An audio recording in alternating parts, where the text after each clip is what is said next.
एक छोटे से शहर में एक युवा लड़का रहता था। वह बहुत आलसी था और टालमटोल करने की आदत थी। वह हमेशा अपने आवश्यक कामों को टालता रहता था और टालमटोल का शिकार था। इसका परिणाम यह हुआ कि वह पढ़ाई और जीवन के अन्य क्षेत्रों में अपने दोस्तों और सहपाठियों से पीछे रह गया।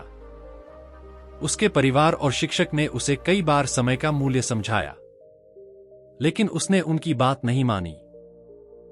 उसे अपने भविष्य की कोई परवाह नहीं थी और वह अपना समय बेकार चीजों में बर्बाद करता था। एक दिन एक ज्ञानी भिक्षु उनके शहर में आए। वे अपनी बुद्धिमानी और ज्ञान के लिए प्रसिद्ध थे। कई लोग उनसे मिलना और उनसे सीखना चाहते थे।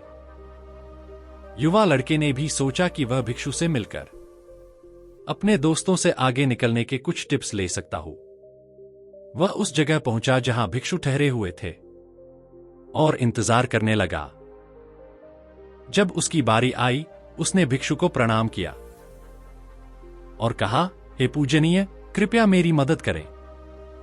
मैं अपने जीवन में असफल हूं। मैं अपने दोस्तों और सहपाठियों से हर क्षेत्र में पीछे हूं। मैं सबको पछाड़ना चाहता हूं और सबसे अच्छा बनना चाहता हूं। कृपया मुझे बताएं कि ऐसा कैसे करूं। भिक्षु ने लड़के की ओर करुणा से देखा और कहा, मेरे बच्चे, तुम इसलिए दुखी हो क्योंकि तुम अपने समय का मूल्य नहीं समझते। तुम टालमटोल करते हो और अपने कीमती क्षणों को बर्बाद करते हो, जो कभी वापस नहीं आएंगे। चलो, मैं तुम्हें एक कहानी सुनाता हूं जिससे तुम समय का मूल्य समझ सकोगे। लड़का उत्सुकता से सिर हिलाकर कहानी सुनने लगा। भिक्षु ने कहा, एक समय की बात है, एक राजा था जो बहुत उदार और दयालु था। वह अपने लोगों से बहुत प्रेम करता था और हमेशा उनकी जरूरतों में मदद करता था। एक दिन उसे अपने पुराने सहपाठी से मिला जो उसके साथ स्कूल में पढ़ता था। सहपाठी बहुत आलसी और गरीब था। उसके पास कोई नौकरी नहीं थी, कोई पैसा नहीं था और कोई सम्मान नहीं था। वह हमेशा अपनी किस्मत का रोना रोता था और अपनी समस्याओं के लिए दूसरों को दोष देता था। राजा ने अपने सहपाठी को पहचान लिया। राजा ने उससे उसके जीवन और समस्याओं के बारे में पूछा। सहपाठी ने दुखी होकर कहा, हे राजा, मुझे नहीं पता क्यों हर कोई कहता है कि मैं कुछ नहीं कर सकता। जब मैं नौकरी के लिए जाता हूं तो हर कोई मुझे मना कर देता है। मेरे दुश्मनों ने सभी को बता दिया है कि मैं कभी भी समय पर काम नहीं करता। मुझे समझ में नहीं आता कि क्या करूं। राजा ने कहा, आओ हम एक समझौता करते हैं। सूर्यास्त से पहले तुम मेरे खजाने में आओ और जितना सोना और रत्न ले जा सकते हो वह सब तुम्हारा होगा। सहपाठी बहुत खुश हुआ और राजा का बार बार धन्यवाद किया। वह दौड़ता हुआ घर गया और अपनी पत्नी को सब कुछ बताया। पत्नी भी बहुत खुश हुई और कहा, जाओ और अभी सोना और रत्न ले आओ। समय तुम्हारे लिए अच्छा है। सहपाठी ने कहा, मैं अभी नहीं जा सकता। मुझे भूख लगी है। पहले मुझे खाना दो। पत्नी ने जल्दी से खाना बनाया और उसे परोसा।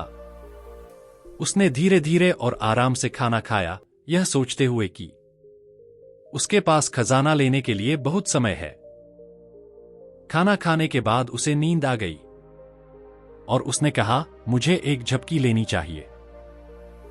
वह अपने बिस्तर पर लेट गया और आंखें बंद कर ली।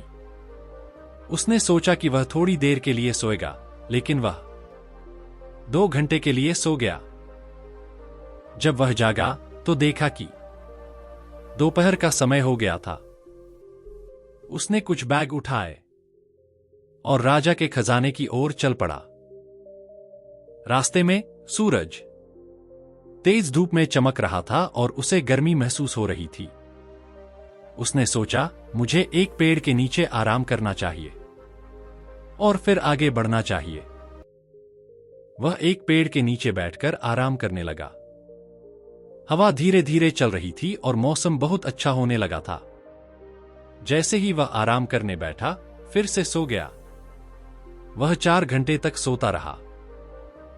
जब वह जागा तो देखा कि शाम होने वाली थी और सूरज डूबने वाला था। वह जल्दी में उठकर राजमहल की ओर दौड़ने लगा। कुछ समय बाद वह अंततः राजमहल पहुंचा, लेकिन तब तक बहुत देर हो चुकी थी। सूर्यास्त हो चुका था और महल के दरवाजे बंद हो चुके थे। वह वहां निराश खड़ा था। उसने अमीर बनने का मौका गंवा दिया, क्योंकि उसने अपने समय का मूल्य नहीं समझा। भिक्षु ने कहानी समाप्त की और लड़के की ओर देखा। लड़का निरुत्तर था। उसे अपनी गलती का एहसास हुआ और उसने खुद को शर्मिंदा महसूस किया। उसने भिक्षु का धन्यवाद किया और अपनी आदतें बदलने का व्रत लिया। उसे समझ में आया कि समय बहुत कीमती है और इसे बर्बाद नहीं करना चाहिए। वह अपने घर लौट आया और अपने लक्ष्यों पर मेहनत करने लगा। उसने टालमटोल करना बंद कर दिया और ज्यादा पढ़ाई की और सफल हो गया। वह अपने दोस्तों और परिवार द्वारा अधिक सम्मानित और खुश रहने लगा। अगर हम अपने जीवन में देखें तो पाएंगे कि समय सोने जैसा है। यह हमारे पास सबसे कीमती चीज है। हमारे पास जीवन में केवल सीमित समय होता है और हमें इसे समझदारी से उपयोग करना चाहिए। हमें अपने समय को बेकार चीजों पर बर्बाद नहीं करना चाहिए, बल्कि महत्वपूर्ण चीजों पर ध्यान देना चाहिए। हमें अपने कामों को और कार्यों को टालना नहीं चाहिए, बल्कि उन्हें समय पर और गुणवत्ता के साथ करना चाहिए। एक प्रसिद्ध कहावत है, अगर आप अपने समय का मूल्य समझेंगे तो समय भी आपका मूल्य समझेगा। लेकिन अगर आप अपने समय को बर्बाद करेंगे तो समय आपकी पूरी जिंदगी बर्बाद कर देगा। हम जीवन में कुछ भी प्राप्त कर सकते हैं अगर हम अपने समय का समझदारी से उपयोग करें, लेकिन अगर हम अपने समय को बर्बाद करेंगे तो हम अपने अवसरों को खो देंगे और बाद में पछताएंगे। एक यात्री से 1 मिनट का मूल्य जाने, जो अपनी ट्रेन 1 मिनट से चूक गया, और 1 साल का मूल्य एक छात्र से जाने जो अपनी वार्षिक परीक्षाओं में फेल हो गया। जो लोग अपने समय का मूल्य समझते हैं वे जीवन में कुछ भी हासिल कर सकते हैं, लेकिन जो लोग अपने समय का मूल्य नहीं समझते वे अपने जीवन में असफल हो जाते हैं।